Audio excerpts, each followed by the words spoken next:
కూడా ఉన్నది చాలా ఖర్చు మీద సాగులేదండి. శ్రీనివాస్ గారు కూడా చెప్పారు. ఖచ్చితంగా ఆ డబ్బుని ఆ మూలాలని నరకాలి. ఇప్పుడు జరిగి ఏదైతే ఈ తప్పులు జరగకుండా చూడవలసింది ఈ రెండు సైమల్టేనియస్ జరిగితేనే ఇది కంట్రోల్ అవుతుంది వికే గారు. లేకపోతే చాలా కష్టం. ఎందుకంటే ఇవాళ చూశారు కదా, సీఎం గారు చెప్తేనే కానీ ఆ జైల్లో ఏం జరుగుతుందో తెలుసుకొని అధికార యంత్రాంగాన్ని పెట్టుకుని రాష్ట్రం నడుపుతున్నాం మనం. అవును. ఇప్పుడు అధికార యంత్రాంగం చూడవలసిన పని సీఎం గారికి ఉన్న పరిస్థితుల్లో ఈ రాష్ట్రాన్ని ఎలా నడపాలన్న ఆలోచన సరిపోతుంది. ఓ పక్కన ఇలాంటివి కూడా చూడాలని ఎంత కష్టం ఆలోచించేయండి.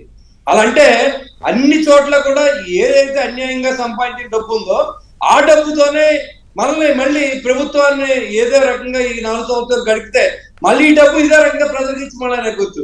ఈ అధికారులు లేదా ఏ రకంగా అయితే లోపరుచుకున్నామో ఈ డబ్బుతోనే మళ్ళీ చేయాలని ఆలోచనలో ఉన్నటువంటి జగన్మోహన్ రెడ్డి గారిని ఖచ్చితంగా ఎవరైతే కోట్లాది రూపాయల రాష్ట్ర ప్రభుత్వం ప్రజల యొక్క డబ్బు కొట్టేశారో వీళ్ళందరి దగ్గర ఆర్ఆర్ యాక్ట్ ప్రకారం రికవర్ చేయాలి. ఎవిడెన్స్ ఉంటే కూడా బహిరంగ ఊరికి కూడా ఎవరైతే రాజకీయాల్లో వచ్చి నేను సేవ చేస్తానన్నారో వాళ్ళందరినీ శిక్షించినప్పుడు ఇది కంట్రోల్ అవుతుంది వెంకటకృష్ణ గారు తప్ప నిజంగా పవన్ కళ్యాణ్ ఎన్నిసార్లు తిరుగుతారు సార్? అక్కడ లోకల్ ఎమ్మెల్యేలు అలాంటి వాళ్ళు ఉన్నారు, అధికారులు ఉన్నారు.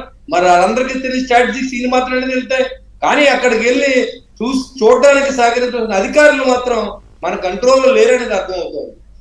డిప్యూటీ సీఎం హోదాలో ఆయన వస్తేనే అక్కడికి వెళ్ళకూడదు సార్, ఇక్కడికి వస్తే అదే వచ్చు సార్, ఇదే వచ్చు సార్ అని చెప్తున్నారు. ఒకసారి మనోహర్ గారు క్వశ్చన్ చేశారు, అయినప్పుడు కూడా దాని మీద అధికారులు యాక్షన్ తీసుకోలేదంటే అధికారుల మీద ప్రభుత్వం తక్షణం యాక్షన్ తీసుకుని ఏర్పాటు చేయాలని చెప్పి కూడా నేను ప్రభుత్వంలో ఉన్నాను కాబట్టి నేను కూడా దీన్ని ముఖ్యమంత్రి గారి దృష్టిలో పెట్టి ఈ ఏదైతే ఈ తప్పులు చేసే అందరి మీద అధికారులను కూడా మనం ఖచ్చితంగా యాక్షన్ తీసుకుంటామని చెప్పి కూడా ప్రజలకే ఒక నమ్మకాన్ని కలిగించే ప్రయత్నం సార్. ఎందుకంటే వాళ్ళ దగ్గర ఉన్న డబ్బుకి మనం ఎవరో సరిపోని పరిస్థితి. ఇవాళ చూడండి, ఏబిఎన్ మాట్లాడితే ఏబిఎన్ మీద అవసరం అయితే 100 కోట్లు దావా వేస్తారన్నాడు.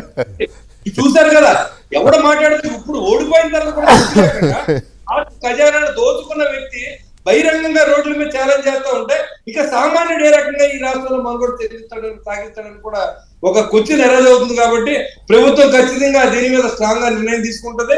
మేమందరూ కూడా దీనికి బాబు గారి